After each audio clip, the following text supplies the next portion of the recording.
तो यहाँ पे हम लोग क्या देखे थे कि नेल्सन मंडेला का यहाँ पे बहुत ही बढ़िया स्पीच चल रहा था, जहाँ पे बहुत सारे लोग आए हुए थे अलग अलग देशों के। वहाँ पे कि बहुत सारे लीडर लोग आए हुए थे और वहाँ के भी बड़े बड़े लीडर लोग थे। और वहाँ पे यहाँ पे हम लोग का अचीवमेंट जो हुआ था वो लोग अपना दिखा रहे थे। और freedom rise God bless Africa यहाँ तक उन्होंने बोल दिया था। तो अब इसके आगे क्या दिखा रहे थे कि a few moments later we all lifted our eyes और स्पेकुलर एरा ऑफ यहाँ पे क्या होता है, साउथ अफ्रीका के जितने भी गेट्स थे, हेलीकॉप्टर थे, ट्रूप्स थे, वो क्या कर रहे थे, बहुत ही ज़्यादा रोड करते हुए यूनियन बिल्डिंग के ऊपर से गुजर रहे थे और perfect formation over the union building. It was only display of pin point precision and military forces, यानी कि वो लोग अपना दिखा रहे थे पावर मिलिट्री का।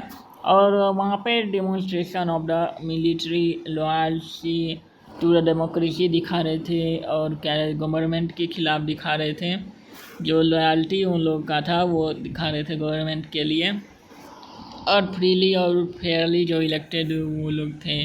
One moment before the highest general of the South Africa defence forces and police their chest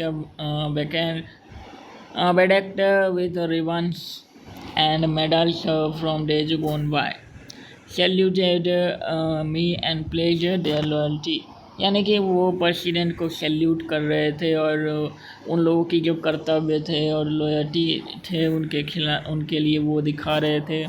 I was unmindful of the fact that saluted but arrested मी।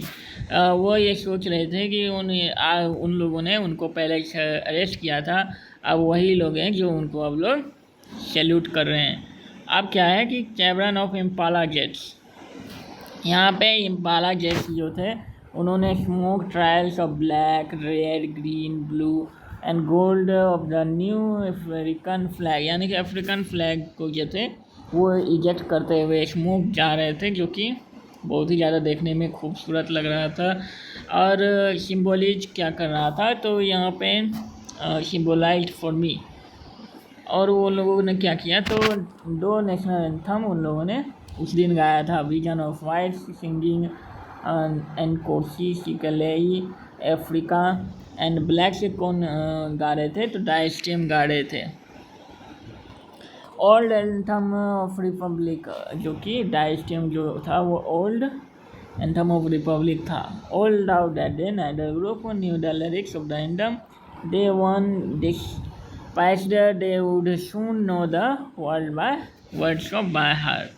अब एक दिन जब इनिग्रेशन हो रहा था तो I was overwhelmed on the day of inauguration, यानी कि वो लोग जब इनिग्रेशन कर रहे थे वो काफ़ी ज़्यादा ओवरवेल्म्ड हो जाते हैं, मतलब खुश हो जाते हैं कि क्या यह हिस्ट्री है कि in the first decade of the 20th century, a few years after the bitter Anglo-Boer War and before my own birth, the white-skinned people of the South Africa praised their differences and the system of racial domination against the dark-skinned people।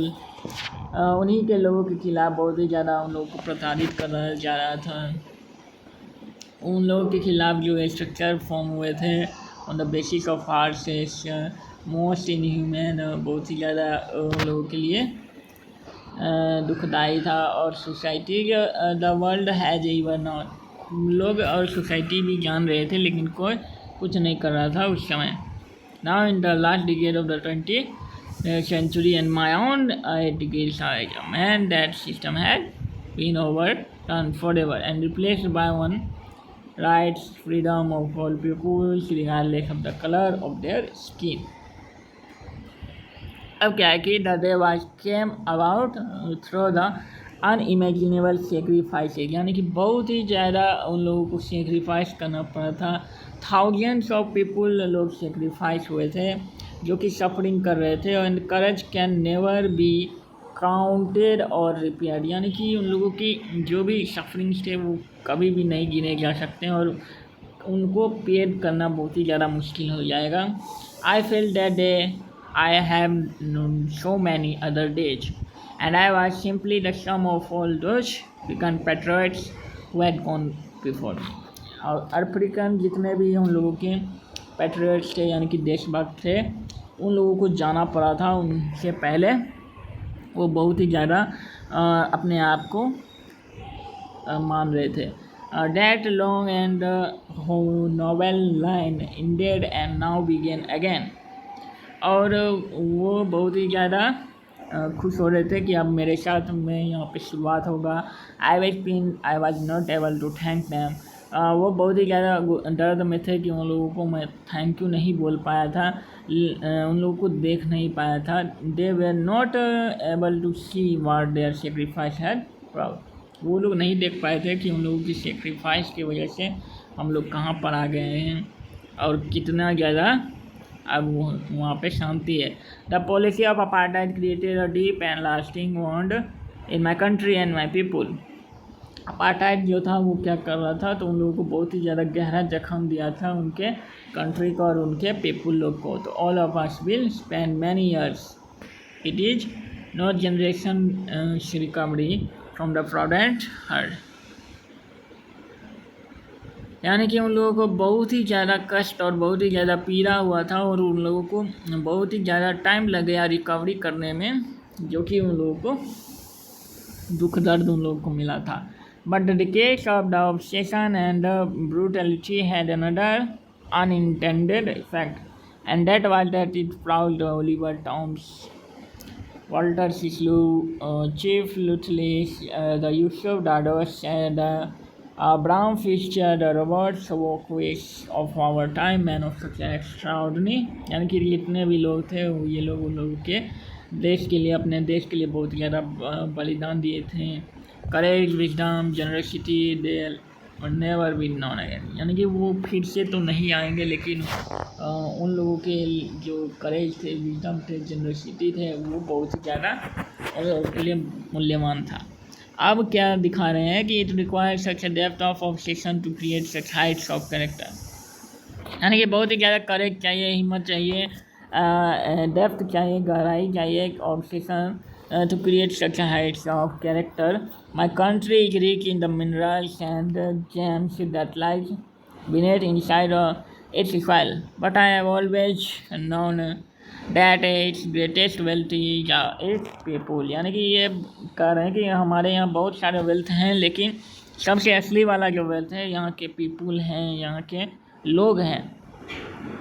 फाइनर and truer the purest diamond, बिल्कुल ही ज़्यादा बहुत ही ज़्यादा अच्छे और सच्चे और एकदम शुद्ध प्योर डायमंड्स है। It is from these comrades in the struggle that I have learn the meaning of career. ये बहुत ही ज़्यादा स्ट्रगल किए थे, तो उन लोगों को असली का हिम्मत का क्या मतलब होता है वो समझ में आया था। Time and again I have seen man and women risk and give their life for an idea. उन्होंने देखा कि उन्होंने क्या किया, तो अपने ही लाइफ को क्या कर दिया, बलिदान कर दिया अपने आइडियाज को। I have seen man stand up to attack and torture without breaking, showing a strength and resilience that defied the imagination. उन लोगों ने इमेजिनेशन जो किया था, जो सोचा था वो करने के लिए वो करना चाहा। I learn that courage was not the absence of fear. उन्होंने सीखा कि करेज जो है वो एब्सेंस ऑफ फियर नहीं है, बल्कि वो एक ट्रायम्फ विक्ट्री है over it. Brave man not he not feel afraid but who conquered fear. बहादुर आदमी वो नहीं है जो कि डर को फील नहीं करता है, बल्कि वो है जो अपने फियर को काबू कर लेता है। No one is born hating another person because of color of his skin or his background or his religion। कोई ऐसा नहीं जन्मता है जो कि दूसरे पर्सन को हेट करे क्योंकि on the basis of colour, on the basis of their background और उनके रिलीजन के, उनके धर्म के आधार पर, लेकिन वो सब सीख जाते हैं हेट करना। If they can learn to hate they can be taught to love. अगर वो यहाँ क्या कहते हैं हेट करना सीख सकते हैं तो वो लव करना भी सीख सकते हैं। For love comes more naturally to the human heart than its सपोज। Even in the grimmest time in prison when my comrades and I were pushed to our limits, I would see a glimmer of humanity in one of the guard. यानी कि जब उनको बहुत ही ज़्यादा torture करा जा रहा था तो उन्होंने देखा था कि एक गार्ड के अंदर में कुछ इंसानियत बची हुई है, ग्लिमर ऑफ ह्यूमैनिटी, पर जस्ट फॉर अ सेकेंड, कुछ समय के लिए, but it was enough to resume me, reassure me and keep me going. यही मेरे लिए हिम्मत और ताकत दे रहा था कि कोई थोड़ा सा भी अगर उम्मीद है तो मैं अपना काम कर लूँगा। Man's goodness is a flame that can be hidden but never extinguish.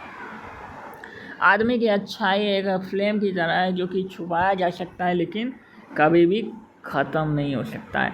In the life every man has Twain obligation. हम लोग के लाइफ में जितने भी होते हैं ट्वेल्व ऑब्लिगेशन होते हैं। ऑब्लिगेशन फैमिली के तरफ, उनके पेरेंट्स के तरफ, उनके वाइफ के तरफ, उनके चिल्ड्रन के तरफ, and is obligation to his community, to his country, और उनके कम्युनिटी के तरफ भी हो सकता है और कंट्री के तरफ भी हो सकता है।